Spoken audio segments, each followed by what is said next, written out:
جائیں گی۔ آندھی ہمیشہ رہتی ہے کیا؟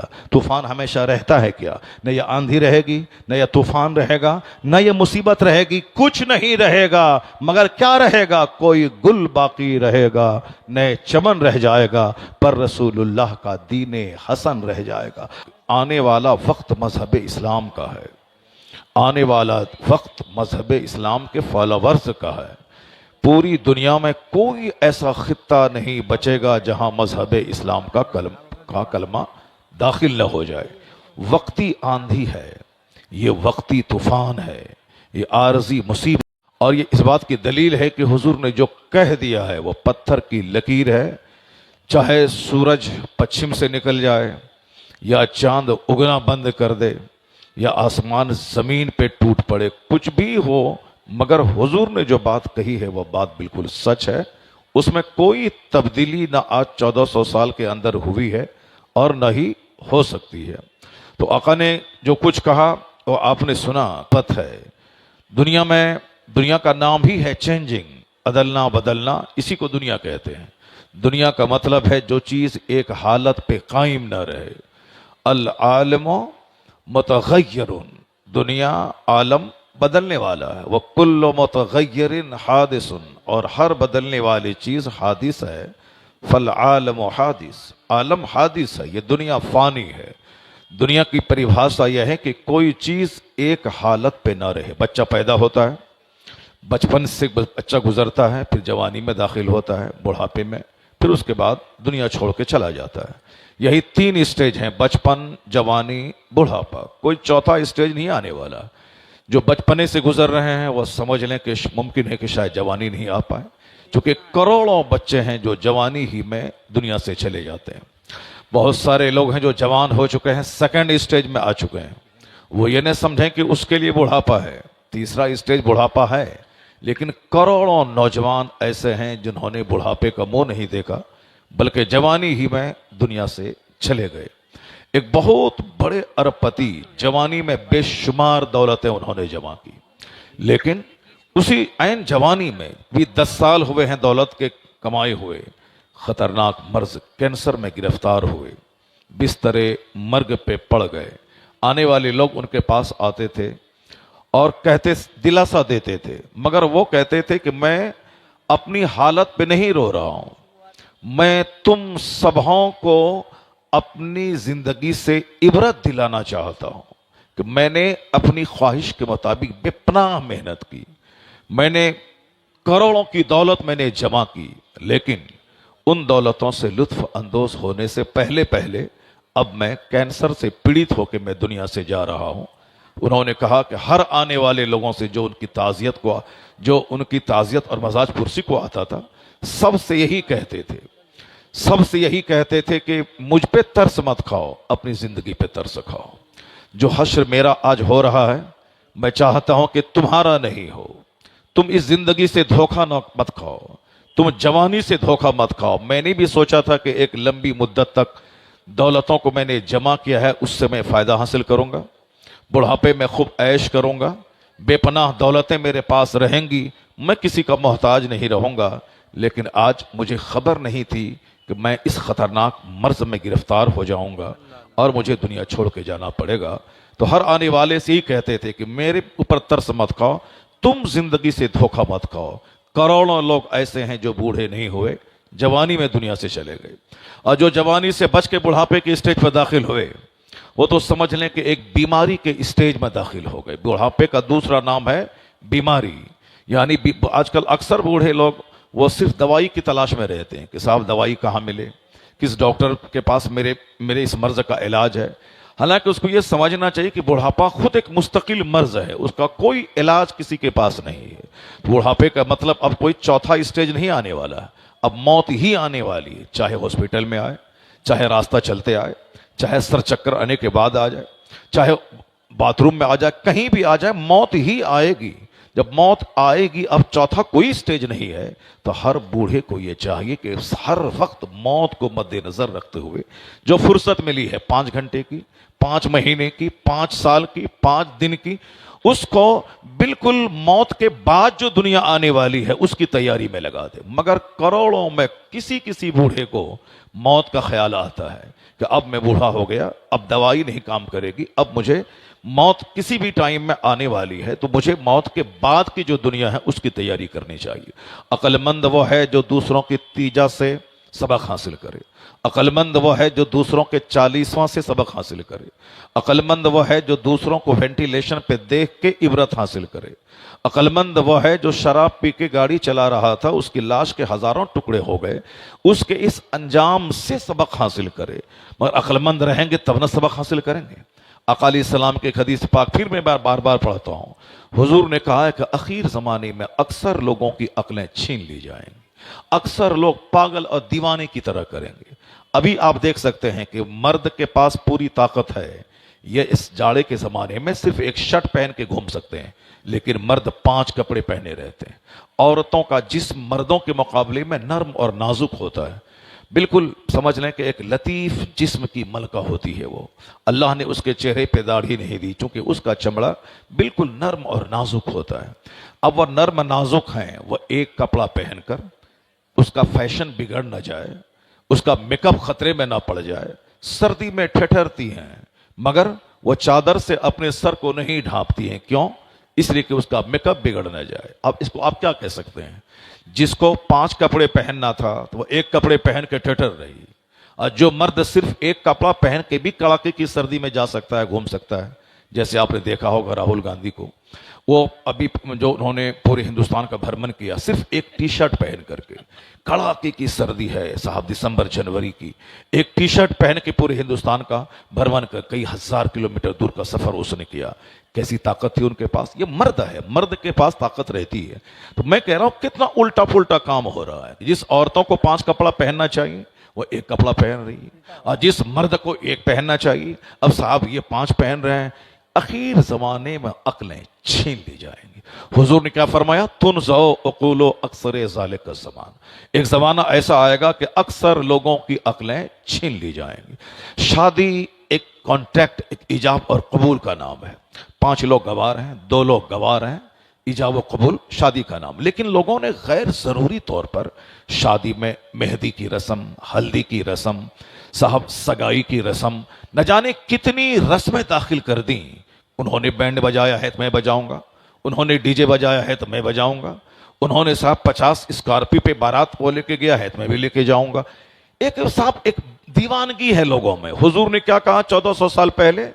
لوگوں کی عقلیں چھین لی جائیں گی، لوگ بے وقوف ہو جائیں گے۔ دنیا میں کھانا اس لیے ہے تاکہ میں زندہ رہوں، اور زندہ اس لیے رہوں تاکہ میں اپنے رب کریم کی عبادت کروں۔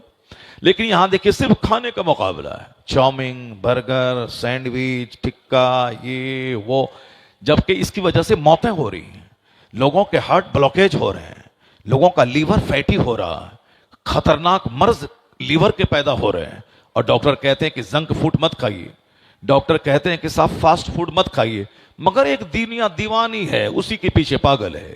شام ہوئی، سڑک کے کنارے دکان لگی، ہزاروں دیوانے جمع ہو گئے۔ کیا مطلب؟ وہ کھانا کھا رہے ہیں جس کھانا کھانے کے بعد وہ صحت مند نہیں رہیں گے، جس کھانا کھانے کے بعد وہ کینسر کو دعوت دیں گے، جس کھانا کھانے کے بعد وہ صاحب بلڈ پریشر ہائی کو دعوت دے رہے ہیں۔ کچھ بھی ہو، ڈاکٹر جھوٹ بولتا ہے، کھاؤ پہلے، زندگی ملی ہے کھانے پینے کے لیے۔ کیا کہا حضور نے؟ اخیر زمانے میں لوگوں کی عقلیں چھین لی جائیں گی۔ جو کچھ آج دیکھ رہے ہیں وہ بہت اچھا نہیں ہو رہا ہے، وہ سب وہی ہو رہا ہے جو سرکار نے آخری زمانے کی پہچان اور علامت اپنے بیان کی ہے۔ زناکاری آج بالکل سستی ہو گئی، آدمی 10 روپے میں زنا کر رہا ہے، 1 ڈبے مٹھائی میں زنا کر رہا ہے، لیکن شادی میں 1 کروڑ روپے لگیں گے۔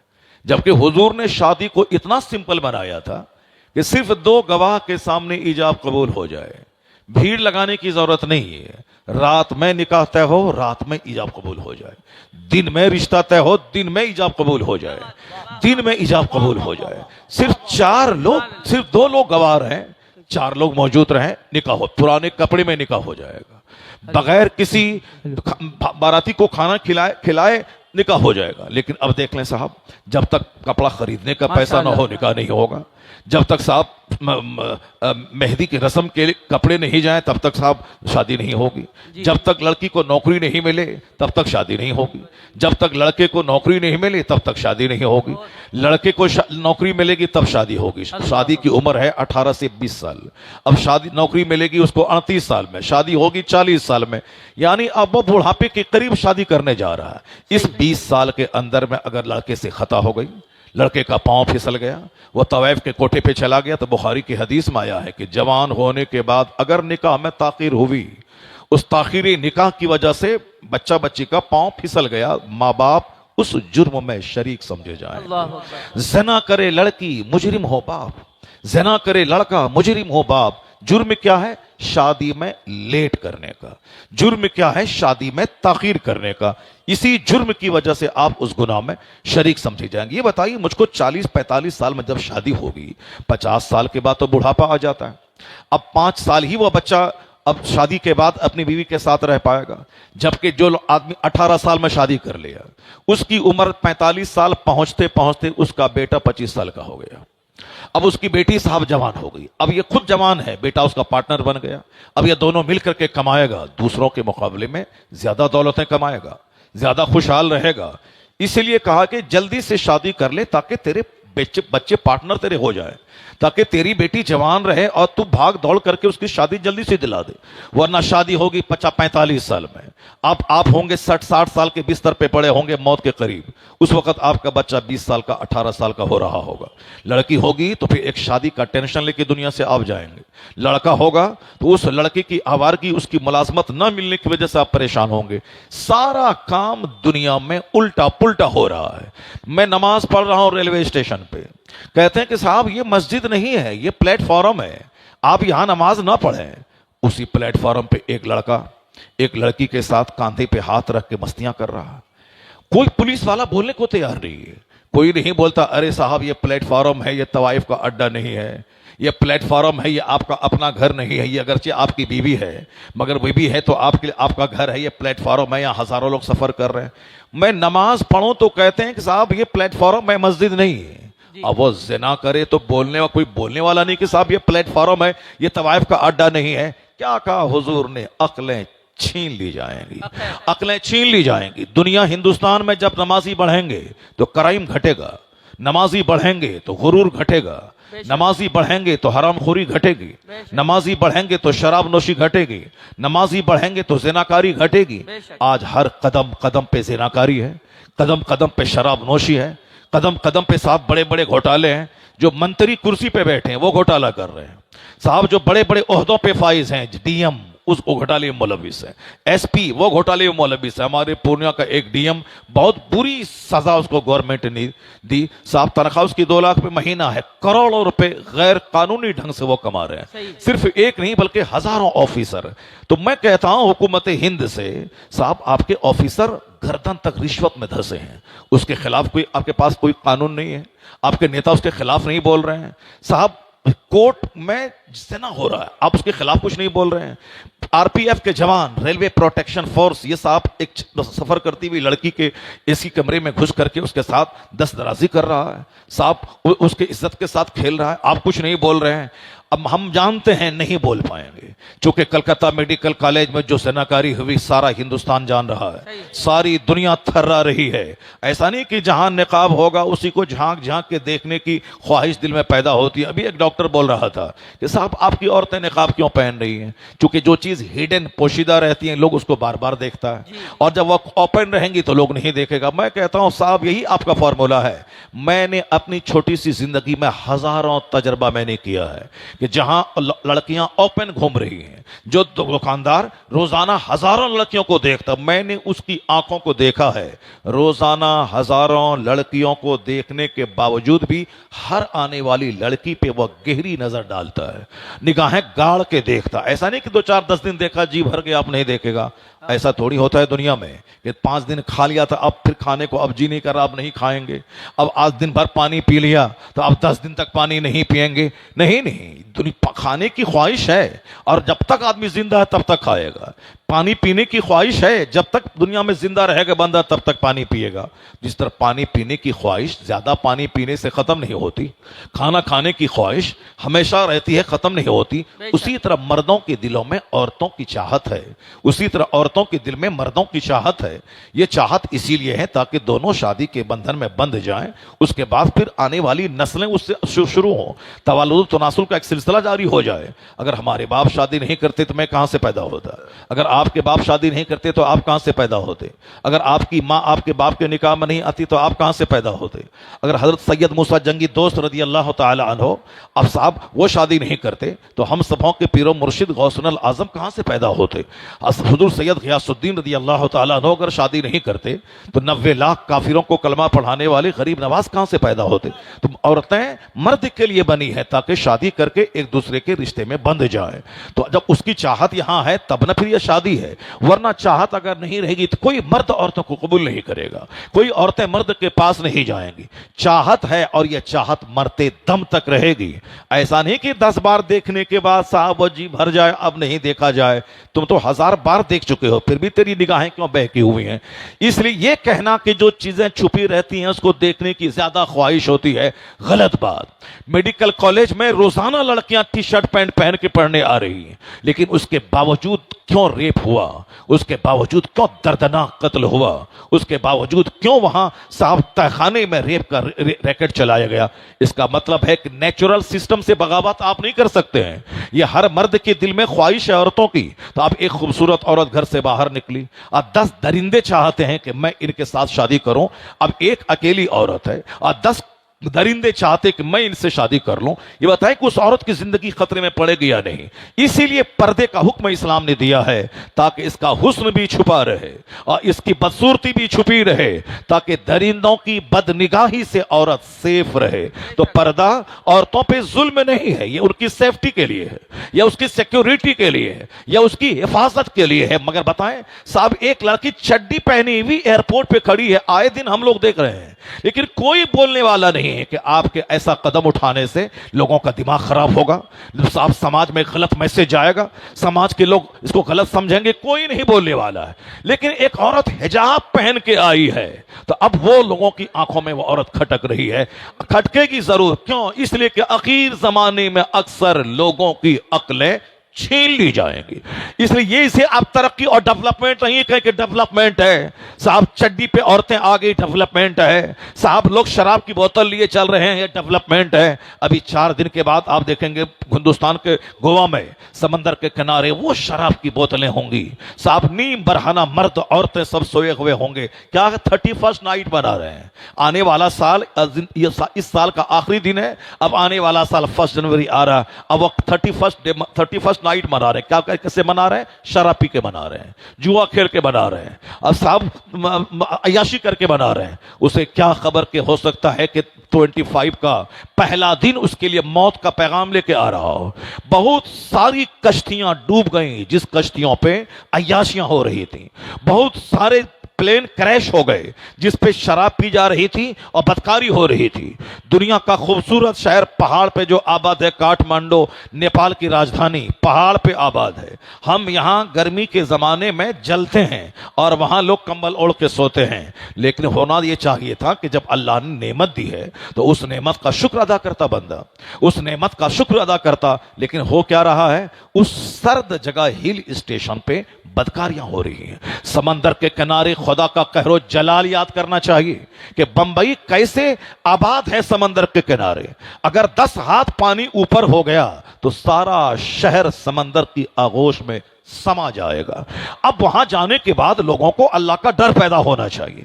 یا اللہ تو کس قدر قدرت کا مالک ہے، کس قدر تو مہان ہے کہ بمبئی جیسا شہر جہاں ہندوستان کی آدھی دولت رہتی ہے یہ سمندر کے کنارے آباد ہے. سمندر کے کنارے اتنا خوبصورت شہر آباد ہے. تو اب اللہ رب العزت کو سجدہ کرنا چاہیے، سمندر کی چنچل موجوں کو دیکھ کر اللہ کو سجدہ کرنا چاہیے. لیکن ہو کیا رہا ہے؟